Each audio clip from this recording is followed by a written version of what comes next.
Tyrant Files is going to be the best possible product I can make, and will go more in depth than it needs to. So that's why it took so long to make this, and will take even longer to finish.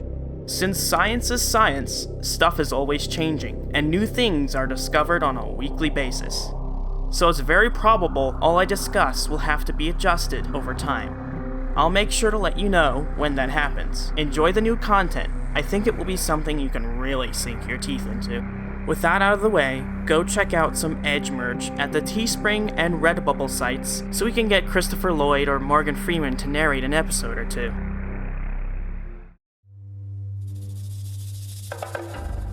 The story of life is a long, brutal, never-ending epic.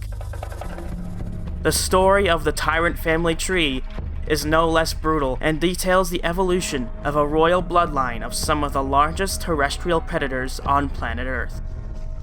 Tyrannosaurus rex, the tyrant lizard king, sprung out of the vast lands of Asia from pint-sized ancestors, unworthy of their crown by modern standards. Whether it be the slender and crested form of Guanlong, the hulking feathered body of Yutyrannus, or the bone-crushing jaws of the Gore King, Tyrannosaur evolution is nothing short of a near-miraculous result of natural selection. Living under the iron talons of larger predators, this family of kings and queens was able to outcompete its contemporaries and survive long enough to blossom into efficient predators capable of some of the most naturalistic brutality ever known, or the most tender of loving care, depending on which side of the story you are on. This episode of Tyrant Files explores the intricate interrelationships amongst the tyrant dinosaurs, and will go more in depth than ever before to deconstruct the rich and colorful tapestry that is the Tyrant family tree.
$152 million years ago.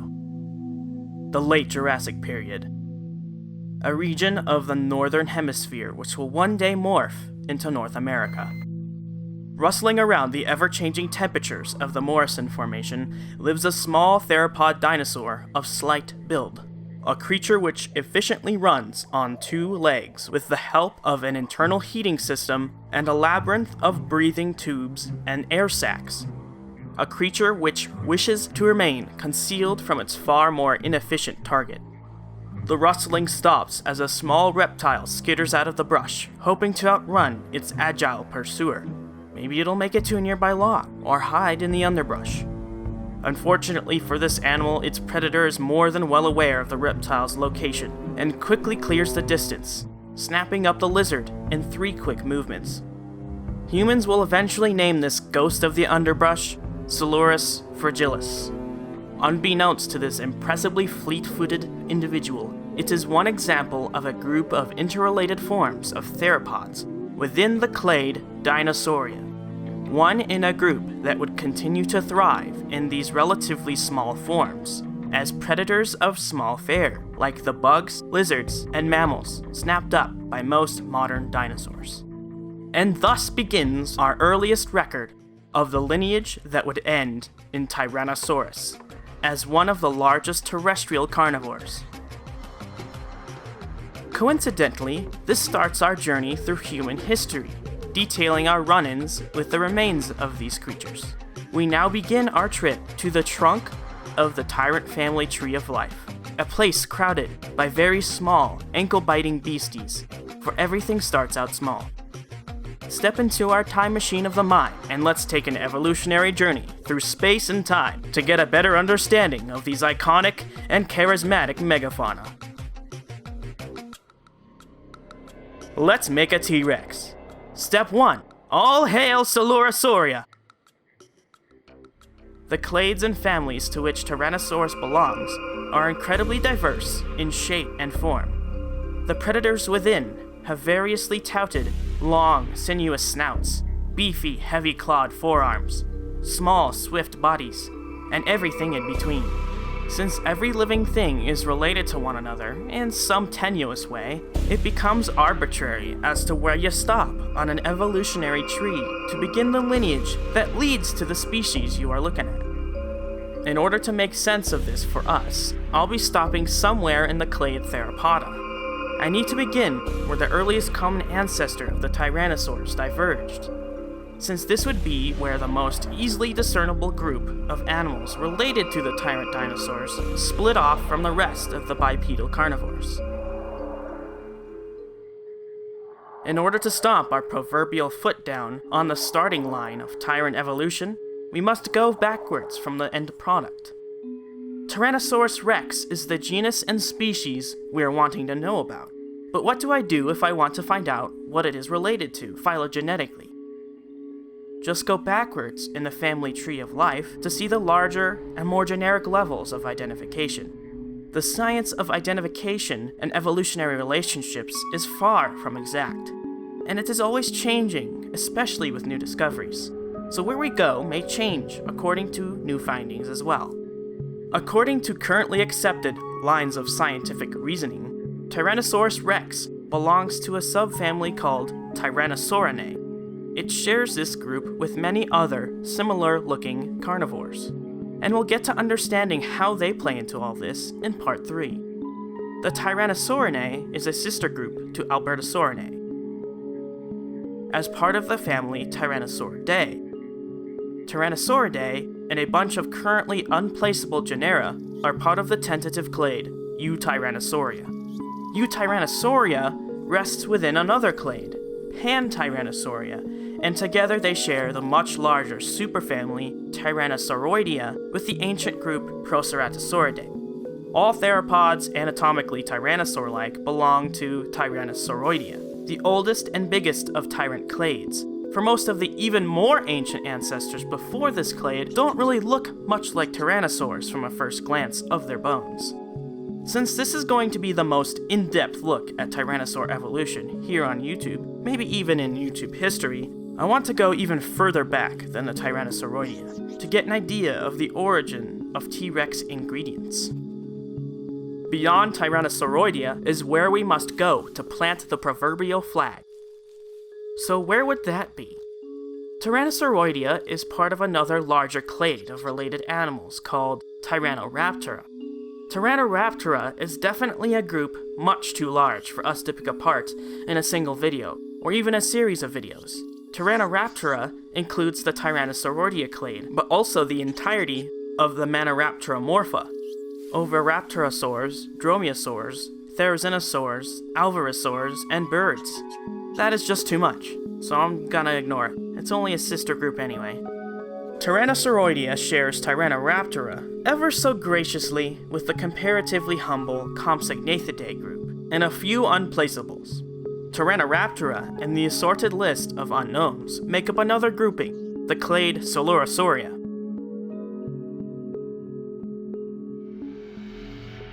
At this point, the amount of Latin words I just spewed might be getting you a little confused, or just kinda sounds like word salad. It is. In general, they mean nothing, and it is just a way to bookkeep all of the weird, dirty stuff scientists haul from the ground.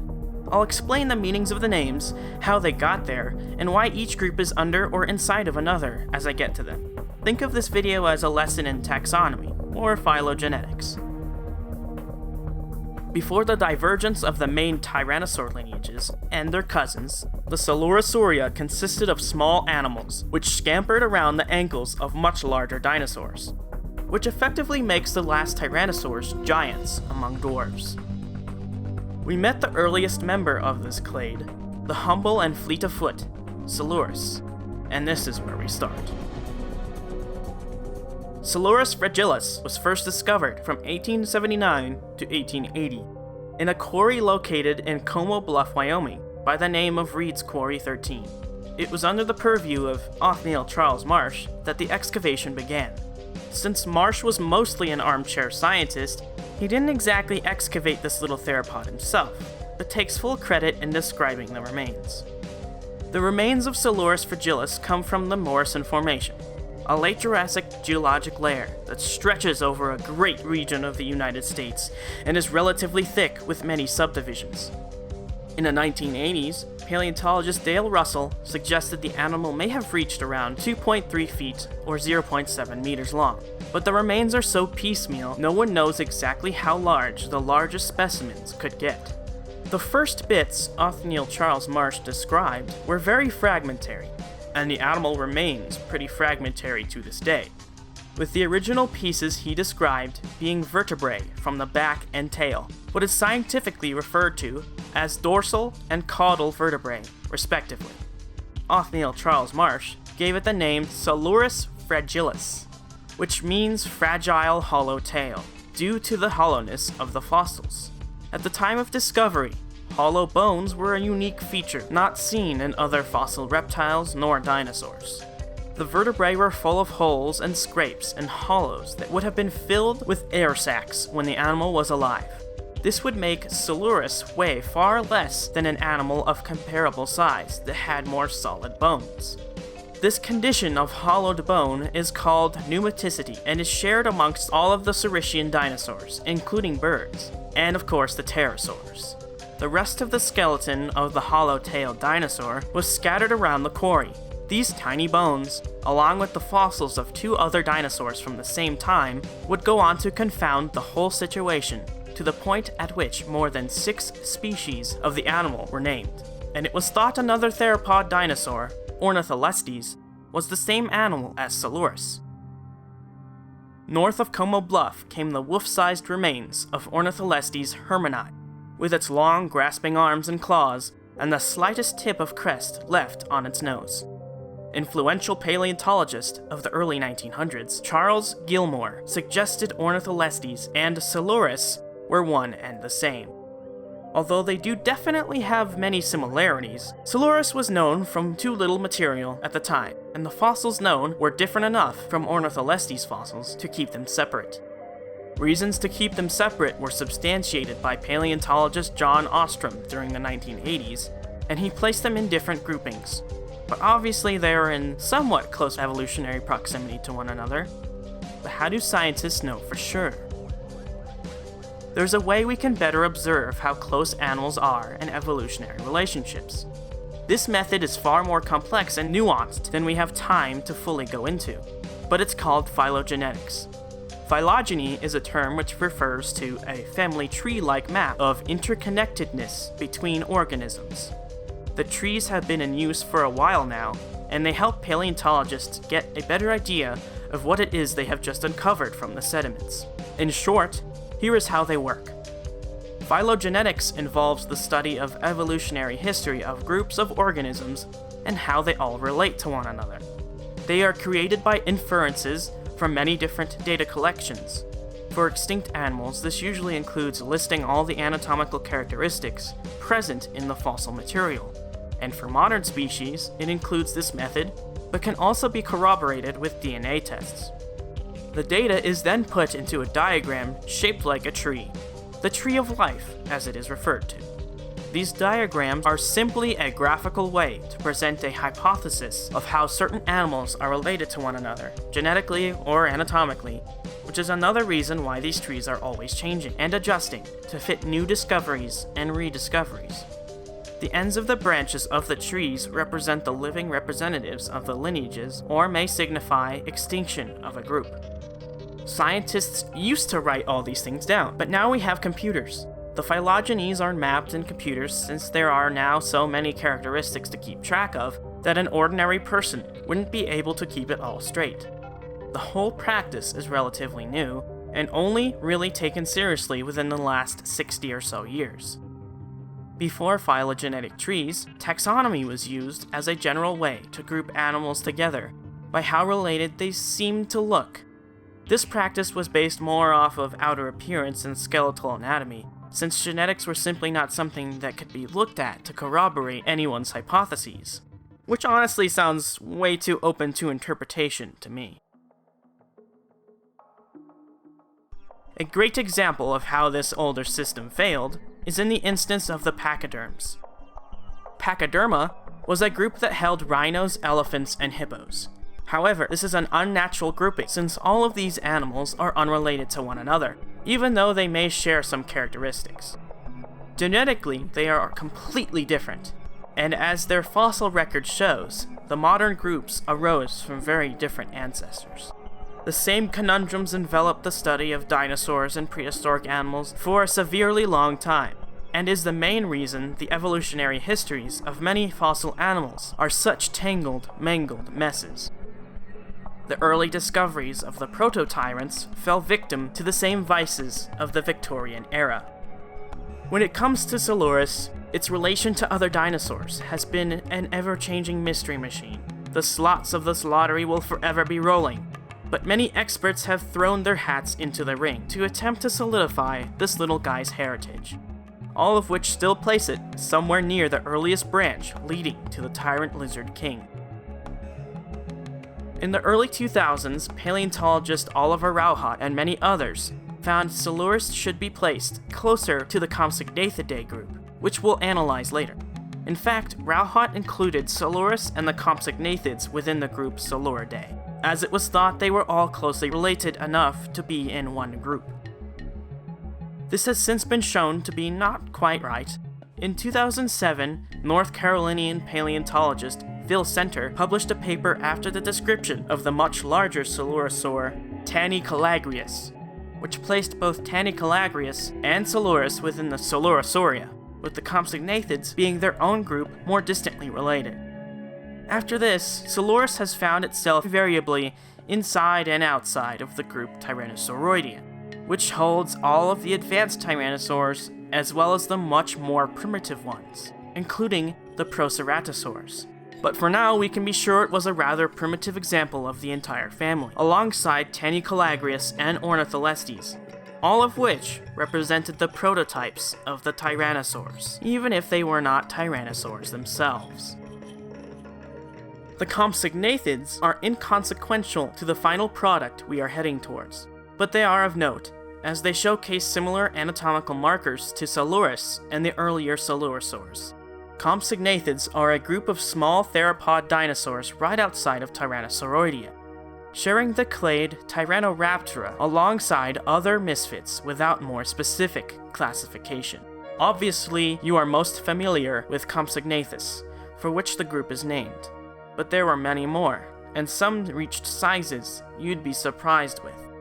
Essentially, the Compsognathids were an offshoot of the group that continued in the footsteps of the early Coelurosaurs in being the small predator which went after small vertebrates, like lizards, mammals, and fish, but never really reached sizes and niches large enough to be predators of the large herbivores that shared their world. Compsognathus was described in 1859 from the Solnhofen limestone quarries of Germany and is known from a few nearly complete specimens. It differs dramatically from its interpretation in Jurassic Park by having a much shorter neck, smaller general anatomy, wrists forced into an inward posture, and probably having a coat of short, downy dino fuzz. Other examples of this group include the very fragmentary Argentinian Onyxosaurus, the similarly fragmentary English species Aristosuchus, and Calamosaurus. All of these animals are known from a paucity of remains, with Calamosaurus representing the most fragmentary, since its only known specimen consists of a vertebrae. Much more complete puzzles include Mauritia, the German Juravenator, and the Italian Scipionyx, being a particularly spectacular example, for it is known from a beautifully preserved juvenile specimen. Scipionyx is so well preserved that even parts of the guts are seen, giving us pretty much our only look at the internal organs of a non-avian dinosaur. Huaxiagnathus from China is another example of the group, preserved a nearly complete skeleton and was quite a bit bigger than Compsognathus and Coelurus, at 1.8 meters, or around 6 feet in length. The largest of the group was the Chinese Sinocalliopteryx at 8 feet 2.5 meters in length. However, one of the most important members of the group to scientific investigation is Sinosauropteryx. Also from China, the remains of this dinosaur were so well preserved that the cells that hold pigment when the animal is alive, called melanosomes, could be picked up by way of a microscope and certain light applications. This allows for the approximation of colors and patterns of the living animal, which has been found to consist of a striped white and ginger-orange color scheme, with some browns here and there, and proposed raccoon-style bandit mask across the face. These hollow-boned animals were likely prey for larger theropod predators, like ceratosaurs, allosaurs, and megalosaurs. Compsognathids and less evolutionarily derived coelurosaurs survived amongst the undergrowth, with many groups still alive at the end of the Cretaceous period. The anatomy of ancient precursors of the Tyrant dinosaurs remained in the Compsognathids. But where would that anatomy be taken? Around the globe. We have currently explored all we can into the ancient forebears of Tyrant kind, as we must now traverse the clade Tyrannoraptora. Next time on Tyrant Files, we'll get up close and personal with the fan-crested Proceratosaurids, and delve into Tyrannosauroidia. We'll meet the largest feathered animal from the fossil record, an outrageously crested, multicolored dragon from China, and animals with the heads and legs of tyrannosaurs, but arms of the allosaurs. Next time on Tyrant Files, Royal Bloodlines.